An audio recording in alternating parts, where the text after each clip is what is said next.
Rukun yang kedua puasa adalah menghindari segala perkara yang dapat membatalkan puasa. Jadi intinya di puasa di ini, jadi menghindari segala perkara yang dapat membatalkan puasa.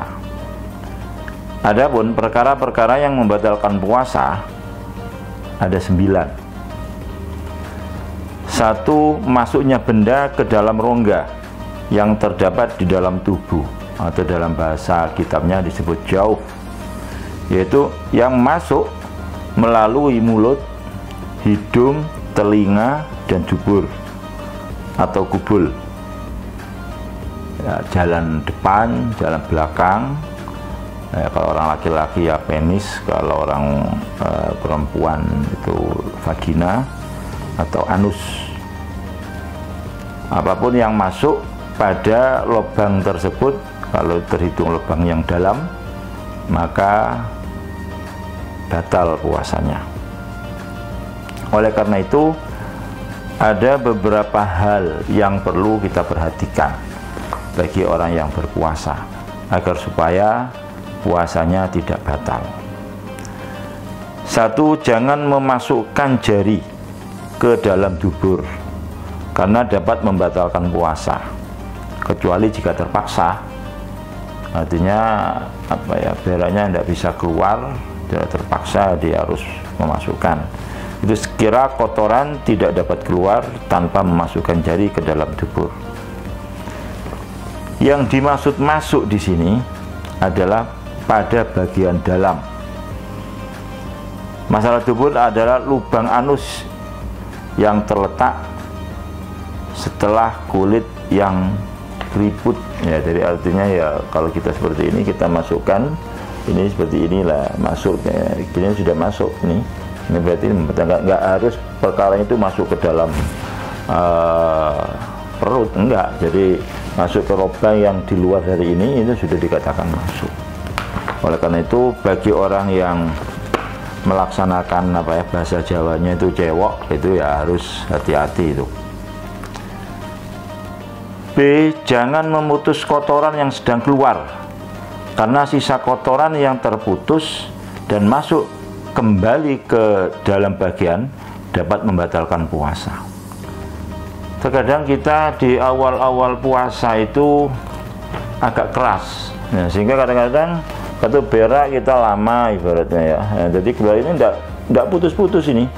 Nah, kemudian kita putuskan. Nah, begitu diputuskan, maka akan tertarik. Selain kotoran yang keluar ini, maka ada sebagian kotoran yang tertarik ke dalam. Padahal dia sudah masuk pada bagian luar. Nah, ini yang akan membatalkan puasa. Ini bagi orang yang berak. Itu ya paling enak beraknya malam aja setelah berbuka. Ya, tapi kadang-kadang ya kita nggak bisa ya karena perut sakit dan sebagainya, berak aja. Cuman ya ini perlu diperhatikan. C, jangan buang air besar dengan cara menempelkan bagian dubur ke dalam air. Ya, biasanya ini di desa-desa orang yang mandi di sungai itu, apalagi sungainya itu enggak begitu dalam, biasanya dia akan bahasa Jawanya dodok itu ya, dodok. Kemudian dia berak di dalam air dengan posisi jongkok seperti itu. Ini dikhawatirkan nanti lubang anus yang terbuka karena ada kotoran yang keluar dari dalam, begitu dia berhenti, dia habis, maka anus ini akan dikhawatirkan dia akan menarik air ke dalam tanpa kita ketahui. Oleh itu maka hendaknya bagi orang yang puasa jangan membuang kotoran di dalam air, harus di atas itu. Maka itu yang paling baik jangan mandi di sungai lah ya. Itu ataupun kalau mandi ya ada kerobongan kemudian dia ada di atas seperti itu. Nah, kita pakai apa ya, jamban, atau kita membuat suatu apa ya, tempat di rumah, di sebelah rumah kita. Nah, sebaiknya jangan mandi di sungai, dan juga itu akan mengotori terhadap sungai itu sendiri nanti. Bagi wanita yang jika buang air kecil saat cebok, agar pelan-pelan dan berhati-hati. Jangan sampai ada air yang masuk pada bagian dalam. Demikian juga jangan memasukkan jari ke bagian dalam vagina. Yang dimaksud bagian dalam masalah vagina adalah bagian yang tidak terlihat dari vagina ketika jongkok. Sama sebetulnya bagi orang perempuan juga jangan kencing di dalam air dengan posisi jongkok. Karena bagaimanapun juga nanti ketika dia jongkok, maka vagina itu akan sedikit terbuka. Dan itu yang terbuka, yang kelihatan dari vagina itu adalah bagian dalam, bagian luar dari vagina. Bagian yang tidak terlihat ketika jongkok itu adalah bagian dalam. Sehingga yang dikhawatirkan ketika dia kencing di dalam air, kemudian ada tekanan air keluar dari dalam, kemudian berhentinya air ini, dikhawatirkan nanti dia juga akan memasukkan air ke bagian dalam. Begitu juga ketika dia membersihkan atau istinja, maka hendaknya kalau kita praktekkan, mungkin vagina ketika dia berjongkok maka akan terbuka sedikit. Nah, ketika orang perempuan ini membersihkan kotoran di vagina ini, jangan sampai jari ini masuk melebihi dari apa yang kita lihat pada waktu jongkok. Nah, ini kan kita berkaitan dalam bab istinja ini kan ya. Jadi yang wajib diistinjai seorang perempuan ketika dia kencing, maka adalah ma yabdu inda qu'udiha ala qadamaiha, apa yang nampak ketika dia jongkok. Jadi kalau dia jongkok maka vaginanya akan terbuka sedikit. Nah, apakah yang nampak ini? Ini adalah bagian luar.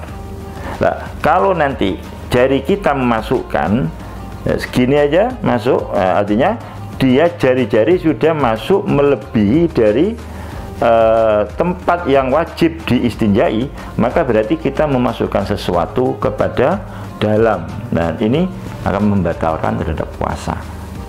Nah, sehingga kalau kita tidak hati-hati, dikhawatirkan puasa kita batal, cuma kita tidak merasa. Nah, ini kan berarti kan puasa kita akan kurang terus itu, dan tidak mungkin kita akan nyaur, kita tidak tahu kalau batal. Nah, oleh karena itu maka perlu berhati-hati ketika kita buang kotoran atau istinja. Atau bagi perempuan yang di rumahnya menggunakan shower ya, menggunakan semprotan itu, ya mohon maaf saya agak praktek sedikit, jangan kemudian dia kakinya diangkat satu, kemudian dia tekan, apalagi kalau sampai showernya itu tekanannya tinggi. Nah, maka jelas itu akan memasukkan air pada lubang yang dalam, artinya pada posisi yang tidak wajib diistinjai, sehingga membatalkan terhadap puasa. Nah, dengan demikian maka hendaknya bagi orang yang berak, bagi orang yang kencing, orang perempuan yang kencing, itu harus hati-hati supaya puasa kita benar itu.